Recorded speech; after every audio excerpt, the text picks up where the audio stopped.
I had the opportunity the other day to meet with a gentleman that just arrived here in Manta, and I thought I would do an interview with him. His name is Michael, and what's unique about this guy is that he drove here from Dallas, Texas on a motorcycle. He's 74 years old, and you're going to get to meet him. Hey! Roger! Oh, Rocket Chick Roger! Hello there.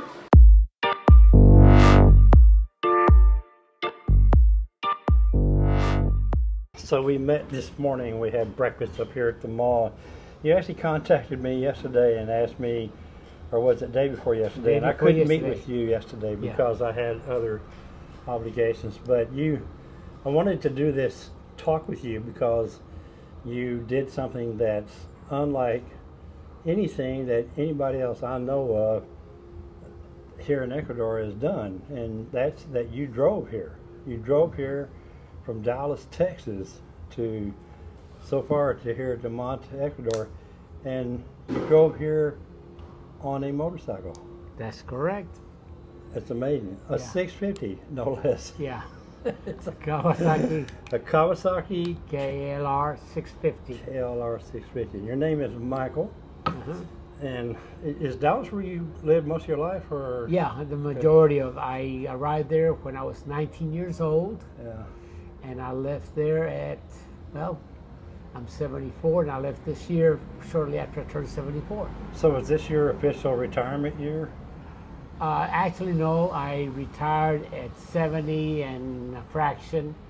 I went traveling, went to Spain, Portugal, Morocco, came back to say hello to the family, and then COVID. Yeah. So I was forced to lay low for a while, and then I started planning, not really planning, but I had an idea that I wanted to go travel. I did not want to stay at home, watching the four walls, watching the paint dry. Yeah. So I like traveling, and I like motorcycles. So have you been on motorcycles all your life? No. I guess my first bike was, I bought it for my younger brother, who bought himself a bigger bike, so I bought a smaller bike, which is a Honda 450. Then he moved to Chile, so I ended up buying his 750 Honda, and this was back in the 70s, I guess. Yeah. Or no, 80s. Anyway, in that time frame. Yeah. And then I stopped, I guess late 80s would have been. Then I stopped, I got too busy with work, and I just kind of dropped it until I retired. What in the hell made you decide to drive a motorcycle to Ecuador? Actually, it's not that you drove to Ecuador. You're driving to South America. Yeah. From home. How did you come about that decision? Well, for me, it was very easy. As I said earlier, I could either stay at home watching the paint dry on the walls, or I could do something I really like. And I like traveling, and I like motorcycles, so voila. There's my recipe. You're pretty ballsy, aren't you? I don't know about that, or insane, like my family probably thinks about it. So tell me about the trip. You took off from Dallas. When did you leave Dallas? I left on January the 13th of this year. Okay. And from there I went to the southern tip of Texas, which right on the Gulf, Brownsville, and I crossed into Matamoros, Mexico. Okay. And that's where my original plans went haywire and did not follow anything at all. It turned out totally different. Yeah. Totally different route, totally different timetable. But then when you left Dallas, did you already have a plan on exactly where you were going? No. You just winged it. Exactly. Yeah. When I left, I have to say I was a little bit hesitant from the point of view. I was thinking to myself, gee, I'm a very people-oriented person. I'm not going to get bored the first day, the second day, after a week or 2 weeks. I didn't really know what to expect, but I knew that I wanted to travel, and I just didn't want to sit at home doing nothing. Yeah. So I just took off, and it's turned out to be very rewarding, very nice trip. So you went, so you Dallas, down through Texas, into Mexico, At some point, you had to get your bike across the Darien Gap that everybody always talks about. So how did you? Well, no. Let's go back up to Mexico. You went from Mexico. So you came down through Mexico, and then where did you? What was the countries that you had to go through? Well, my original plan was to go down by the Gulf Coast, Veracruz, down directly to Belize, because while I had been to Mexico a number of times over the years, never been to Belize, and I had been to Guatemala. But, as I said, my plans changed, and instead there I went to San Miguel Allende, Cholula, Puebla, Oaxaca, and on to the Pacific coast. Okay. I stayed in Tuxtla Gutierrez, the capital of Chiapas, which I was never been to Chiapas, and I was surprisingly impressed. I liked it. Then I went down the coast, the Pacific coast, or very close to it, down to Guatemala. Then I traveled all over, spent a couple of months in Guatemala, spent a couple of months in Mexico too. Went to Belize, which I really didn't enjoy. I'm not much of a beach person, so I spent a very short period of time. Back to Guatemala, into El Salvador, spent a couple of months there. I enjoyed El Salvador quite a bit. Then on to Honduras, which was having problems at the time, so I spent very little time there. Into Nicaragua, Costa Rica, Panama, Colombia. Now, Panama is where you loaded your bike on a plane? That's correct. So tell me about that process. Just a high level, Yeah. you know. I can't imagine. You didn't just roll up to an airplane and... No. I contacted a company that specializes in sending vehicles, primarily motorcycles, if there's a lot of people doing what I'm doing, to and from Colombia, because that's the only way, really, it's the only sensible way to cross the Darien Gap. Yeah. So some people do it by ship. I opted by plane. It was a little bit more expensive, but I don't know that in the end it was more expensive. Do you mind telling me how much it cost to? I paid $1,100, including the agent's fees to help me there and here in Bogota. That seems very reasonable. So they flew the bike over, and they had someplace here to receive it there in Bogota. Yeah. And then all you had to do is get there. Well, You had airfare on top of all. The guy picked me up at the airport. Okay. Took me to where the bike was, and we went through the paperwork. Took a good part of the day, and then got it out. And then, actually, the next day he took me to get the insurance that's required in Colombia. Okay. The SOAT, that's what it's called, which I think they're now planning on eliminating it. It's the insurance, and that was it. You know. Amazing. So then you took off from Bogota. But you probably spent the night there that day, and then... I spent a number of days, and I went then briefly to Santiago, Chile, where I originally am from.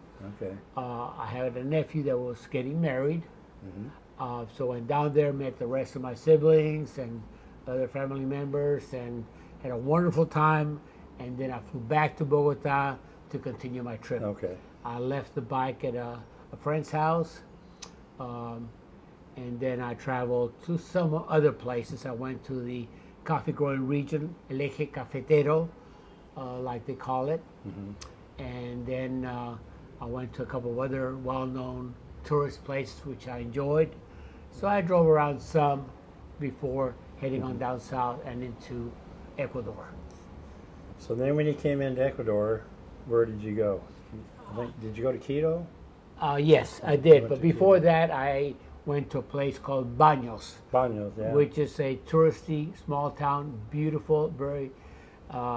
There's more hotels, hostels, and tourist agency than any other business by far. I'm sure it occupies by the 50%. And that's where you ate the worm that tasted like chicken? Yeah, I took a tour for. Well, I don't know. I'm not going to say it tasted like chicken. I prefer the chicken to that worm.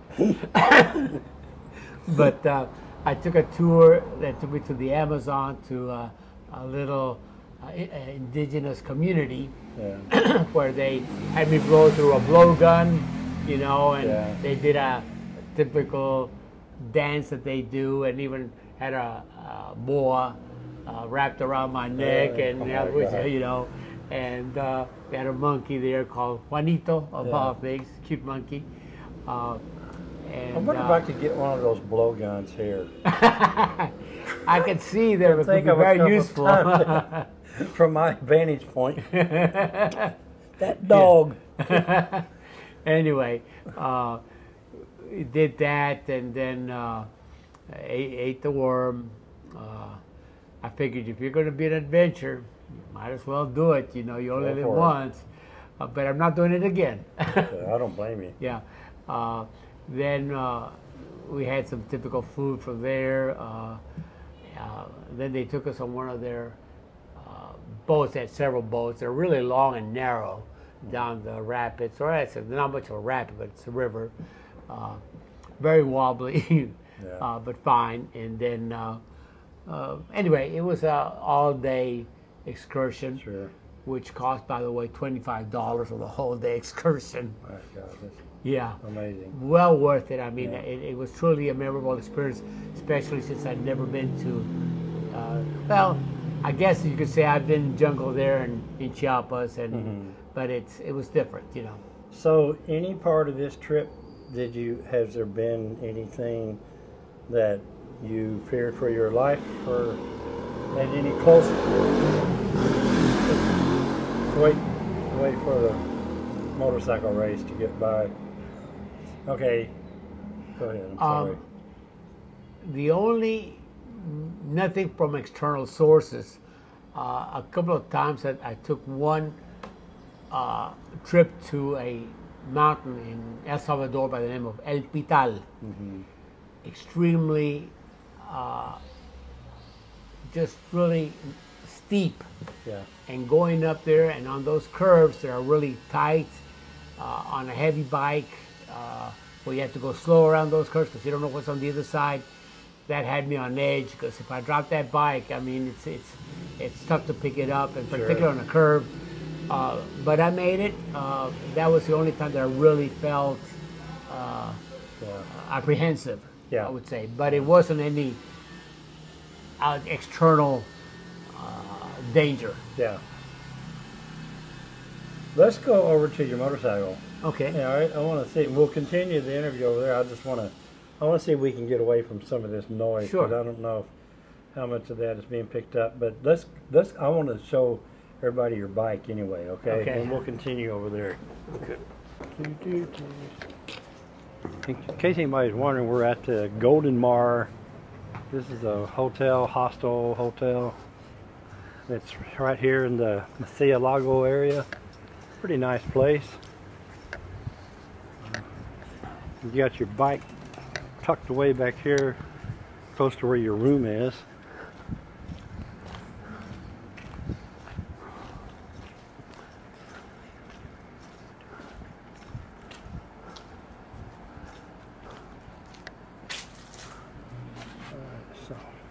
So, all right, so here's your bike, and I know I joked with you about, about it being so dirty and everything, but we quickly established the fact that it's not made for show; it's made for traveling. Exactly. Yeah. Plus, it's going to get dirty again, so why do extra work? Yeah. Now, what do you put up here?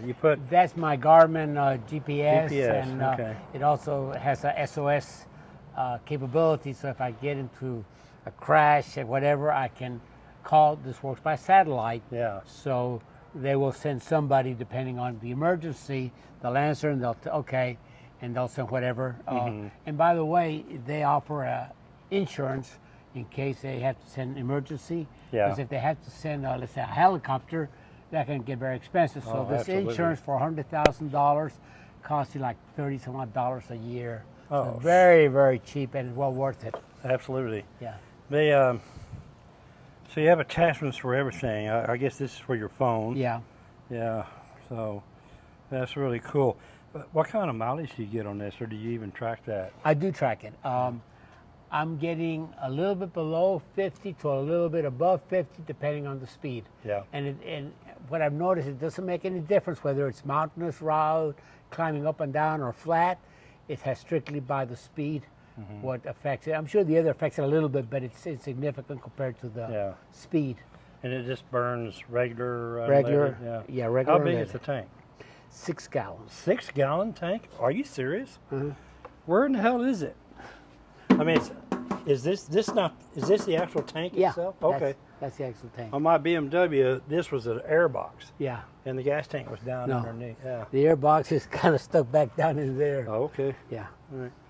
Well, it's a 5-speed or 6-speed? 5. 5-speed. Yeah.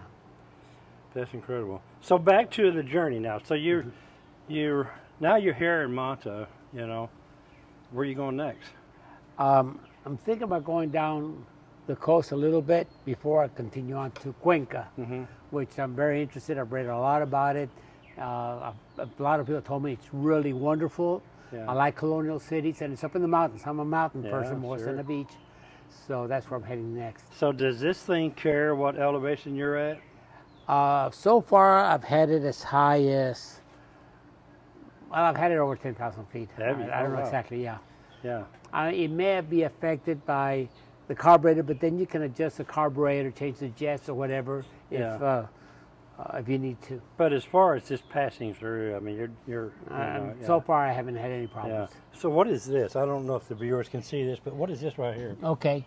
I added this to give me juice, and part of it is also to this. Okay. So this has a cable that goes to my battery, and this has a cable that goes to my battery. Right. So I've got the lights here in the front. Yeah. With this.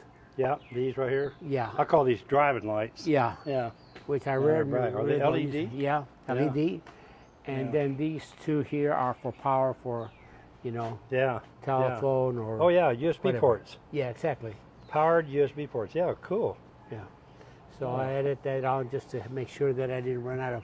What is this button up there? That's reset for the. Okay. For the mileage. So this is a Kawasaki? Yes. KLR. Yeah. And 650cc. Yeah. One of the reasons I got it, I was told by a number of people that know about motorcycles, that these are indestructible. Yeah. And there's parts available. I stopped to get an extra chain for this. A really small shop there in Quito. And they had 3 chains that fitted with 3 different prices. So it's just a standard where I don't have to cut or anything. Just fits perfectly on this because it's just common. Yeah. This is a 2-cylinder? 1. 1 cylinder. Yeah, which gives it a lot. Must be like that big. Yeah, and that gives it. It's good for torque. Yeah. It's got a lot of torque. Yeah. So it's not a fast bike. Right. But when you're going up the hills, man, it gives you. Yeah. Yeah. And for passing on the hills, which is great. Yeah. Some of these roads. So you have bags that go here? Yeah, the panniers. Yeah, I got a 1 bag. Are they metal or? No, mine. When I bought it, it came with the metal ones. I bought it used, but I got the soft ones because if you fall and you get under those metals, you can break your leg. Oh, so just out of safety plus weight. Sure. Also those bags save a lot of weight. Yeah. How many miles does it have on it? Now it's got about 19,340. Wow. Of course, I left when it had, a little under 8. Okay. Yeah. So you're going to go, now you're going to leave here and you're going to end up going to Cuenca, and then you're going to further points south. Yeah, wherever. Wherever. Yeah, I don't have a schedule. What an adventure. Yeah. And you're 74 years old. That's correct. How dare you? Actually, this should be an inspiration for other people that think, even at my tender age of 71, I'm finding myself all the time saying I'm too old to do that. And now look what you're doing. You're 3 years older than me. Yeah. No reason why I couldn't do something like this. No Absolutely not. And it's and the thing is, as I said, I was hesitant at the very beginning because it was the unknown. It's what am I going to find? Am I going to get bored? Et cetera, et cetera. My siblings, or some of my siblings, said, oh no, you need to avoid Central America. Yeah. Lovely people, not a single problem. Yeah. A couple of them didn't say anything to me because they knew that I was stubborn and it wouldn't do any good. But it also helps, I don't mean to interrupt, but it also helps that you speak the language. Absolutely. Because your original home is Chile. Chile. Yeah. You just get more interesting by the minute. I don't know about that. You have a big advantage that, number one, you're healthy. Yeah. You know, and you can speak the language, and you're, you know, there's no reason in the world for you to just not do what you're doing, you know. So I also I told my family, my mom, who's 95. Your mom, 95 years old? 95 years old, doing well. And she's still following you on on a computer, on GPS? Yeah, my GPS tracks me every point that I'm in every 10 minutes, and it tells exactly where I'm at, the speed I'm going, the altitude, and so I have a whole record of where I've been. But she looks at that and sees where I'm going, and then she starts looking it up on Google and figure out where I'm going, etc., what I'm doing. So she's traveling, in my mind, through me. You know. Yeah. So yeah, it's So nice. you're going to get down. You're going to go as far as Argentina, right? I mean, that's your. Southern tip of Chile, and then come back up through Argentina. That's what an overall plan. But again, that could be. I may chance to change that tomorrow. Subject to change. Yeah. Exactly. Absolutely. Yeah, I don't blame you. That's the beauty part about doing this. Now, if heaven forbid something happened to you, you have a health issue or you have an accident, you know, you have plans for how you get back to help, or were you just going to wing it and try to? Well, my Garmin specifically has an SOS feature on it, which I pay a little extra, which I can call and say, hey, look, I just had a crash. I'm down the side of a mountain. I got my leg broken or whatever. I need help. And according to the kind of help I need, they will send the appropriate help. Rescue, and along with it, I bought the insurance through Garmin that costs a miserable amount of money per year. That will cover me up to $100,000 to get me to safety. Well, that's important. I mean, that's all that kind of stuff is what you got to have planned before you leave. You know? So, what's your ultimate plan here? Are you going to go down there and then come? You're going to go drive back, or? Well, I'm not going to go back here to and the sell States. this to me. I'll put you on a plane. They do that. My girlfriend would kill me if I bought a motorcycle. I haven't thought that far ahead. I know that I love to travel, and I want to do it as long as I can. Now that's what I don't know how long that is. You know, as we age, our sense of balance goes, or our reflexes, or other situations. Right now, luckily, I'm okay. I have not been to. There's a lot of Argentina I have not seen. You know, like the north. I have not been to Paraguay. I have not been to Uruguay. I have been to Bolivia, but not the eastern part. I've been to Brazil, but there's a lot of Brazil that I haven't seen. So there's a lot of areas that I can go to. But again, my health or how, and the other thing, I have to time it because of the seasons. I don't want to be in Patagonia during the winter. No. You know, it gets cold. And of course, now let's see. Now this is the time of year where it's going to be summertime. Exactly. Down there. But so I won't make it down there before it starts getting into winter. Yeah. So I may just spend some time in Santiago, maybe. I don't know. Do you carry cold weather gear with you? I have some cold weather gear. But not. Just because you go up in the mountains, it can get pretty cold too, and it's particularly on a motorcycle at speed. But super heavy, no. So if you had to go back to the States, where would you go? Ooh, that's a tough question. Some place I probably couldn't afford, like just about San Francisco. Chicago during the summer only. During the summer. No, I don't know. I am, as I said, I grew up in Chile. I left when I was 19. Yeah. I'm a true Latin at heart, even though I felt very comfortable in the States. I'm very grateful to the States for what I have now, what I've done, the life I've led. But I'm at that stage of life that I want to be more with Latins. You know, sure. A big city that has the activities that I can do, and being, of course, that I speak the language fluently, it makes all the difference in the world. Yeah. Okay, so we'll wrap this up. What I'd like to do, if it's okay with you, do you have an email address? I do. Okay, so I'll get you to share that with me if you don't mind. I'm sure there will be people that will probably want to ask you questions. Sure. So I would hope that you would. I know you stay tuned to my channel because you said you were one of my subscribers. So when we post this video, there will be comments, and I would ask that you please keep an eye on the comments, because people will be asking you questions. Oh, absolutely. And we would certainly appreciate it if you would answer them. I set up a Facebook page under my name, Michael Germain. Okay. I put very little because, again, like I mentioned to you earlier, I'm retired. I don't want to work, you know. Welcome but to my also world. it copies onto Instagram, where I have a page, RTW, Round the World - Geezer. Okay. Before I leave, I'm going to get all this information from you. So, or actually, what I'll ask you to do, if you don't mind, is I'll get you to WhatsApp it to me. Sure. That way I can put it in the description. Sure. Well, thank you so much. It's been a real pleasure. No, the pleasure has been all mine. Thank you for breakfast this morning.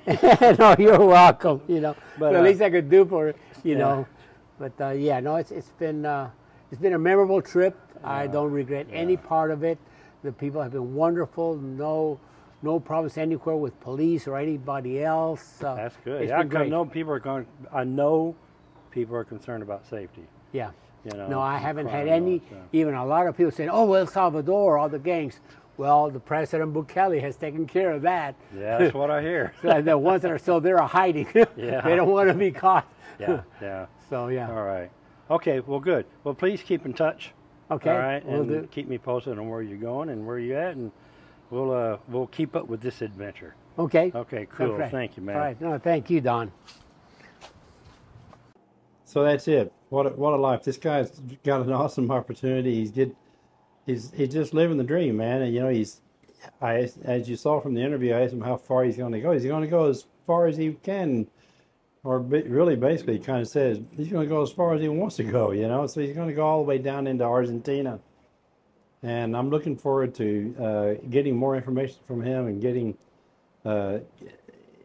in touch with him. And I told him, please keep me posted on your progress, and we'll keep tabs on him. Okay. So anyway, that's it. Thanks for watching. I'm sorry I haven't been posting very many videos. I'm having a hard time with a little bit of trouble with my health. I haven't been well. I've had all kinds of problems with my my breathing and my respiratory system, my infections, bacterial infections, or something. We don't know what yet. So doing some more testing next week, and we'll figure it out. So I'll catch you on the next one. Okay? Ciao, ciao.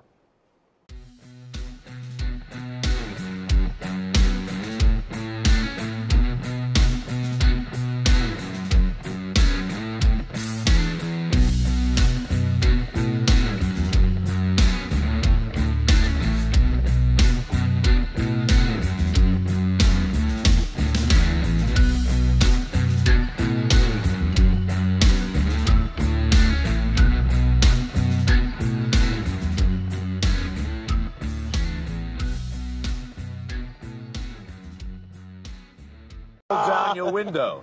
Hey,